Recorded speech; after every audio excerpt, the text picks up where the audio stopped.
Hey guys, Garvey here. As the title implies, today I just want to talk about art versus entertainment. And before I start, I don't want to sound pretentious at all. I'm not saying one is more valuable than the other. They're both equally important in a society and in people's personal lives. This is always a very touchy subject for a lot of people, so I'm trying to be as concise and clear as possible.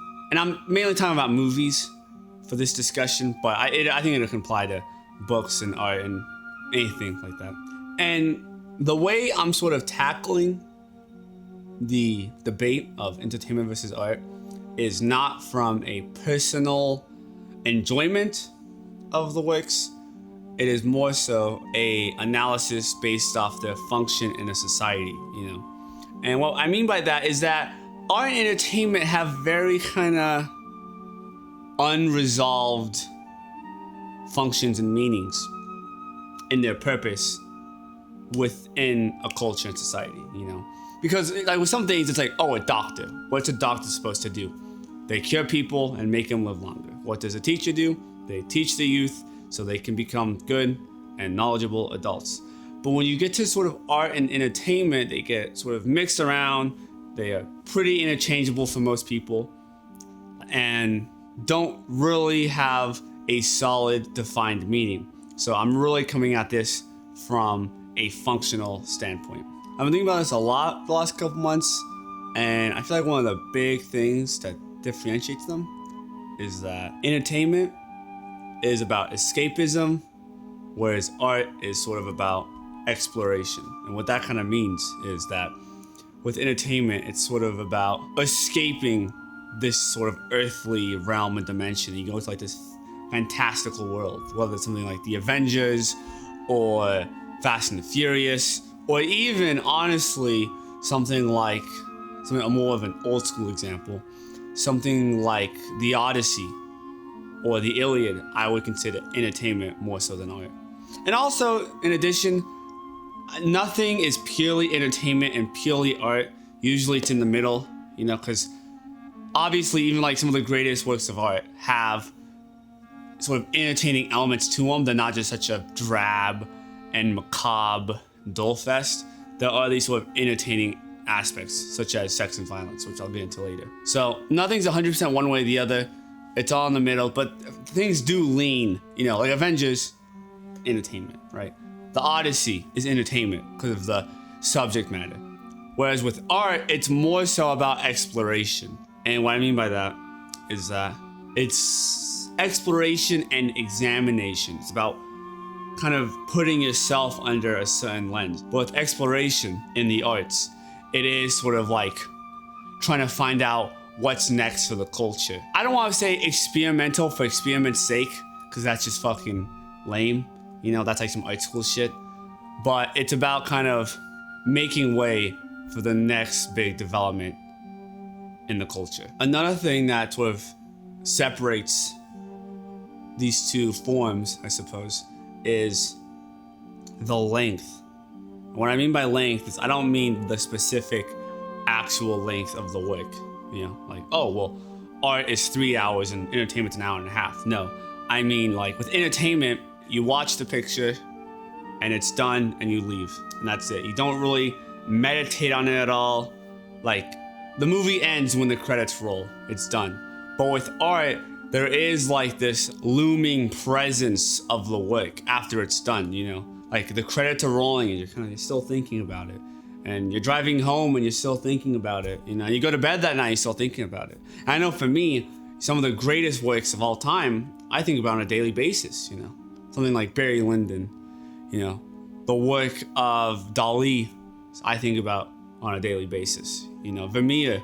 So like, these are things that you constantly are thinking about. Whereas entertainment is definitely more so of a one and done kind of a deal. So for me, I guess in the basis of it, for art, it is about an illumination of one's spirit and almost an awakening, which might sound pretentious as fuck, but fuck it.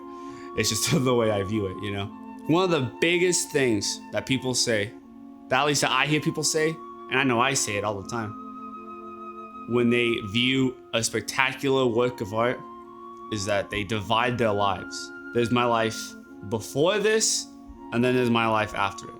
And people have this a lot, specifically with architecture. It's very interesting, but whenever people go to Europe, it's not the paintings or anything like that that arouses them really. It's the cathedrals, it's the architecture that kind of clicks in their minds. And perhaps that's because out of all the works, architecture has yet to be digitized in a good way, because, you know, with paintings, you Google it online and boom, there you go. And I know it's different, there's not the texture, it's a different size, but you get the gist of it. And with music, you're better off just listening to it at home.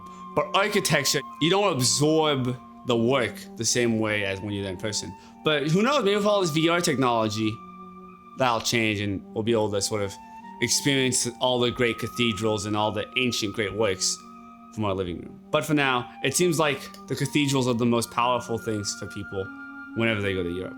And a lot of times people, it's just, they almost come back completely differently in a lot of ways.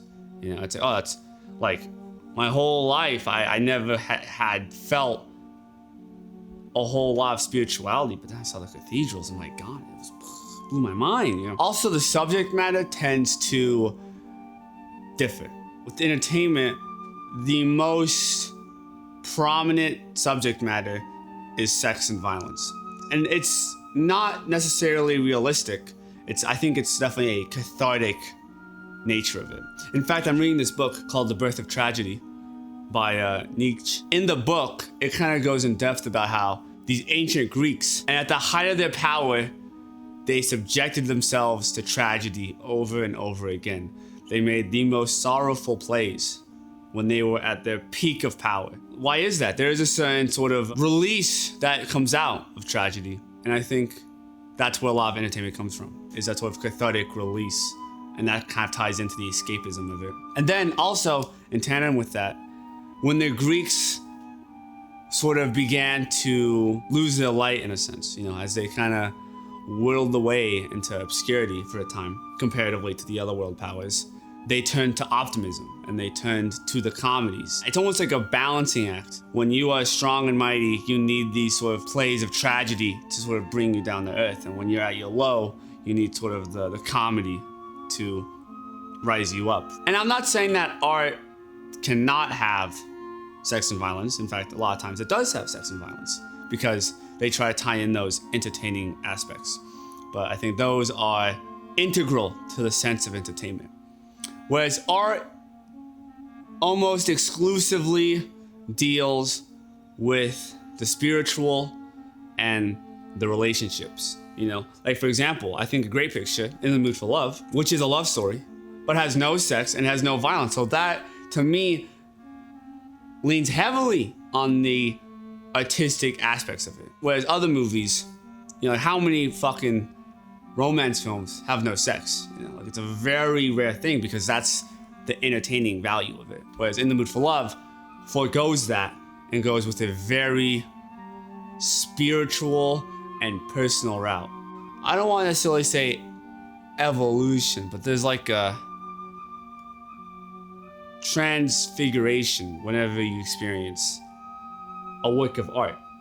That's the function of it, is to transform and change, I think, and sort of paint a path to the future. Whereas entertainment as a function is more so built up as relief, you know, and not even relief, but it's kind of like what I was saying earlier, it's sort of built as the balancing act. With art, it tends to magnify the emotion of an era, you know. When times are bad, the art will reflect that. Like if you look at Italy post World War II, they went through the Italian neorealism, and it was horrifically macabre.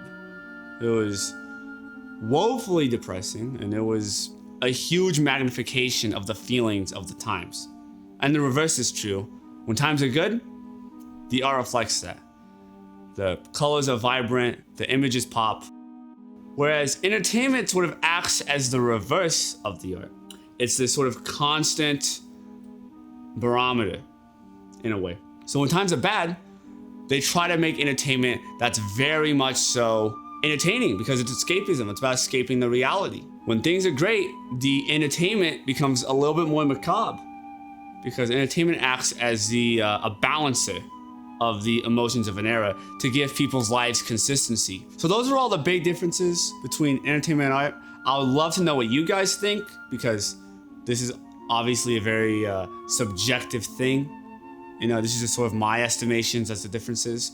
Are there no differences? Are there even more differences than I mentioned?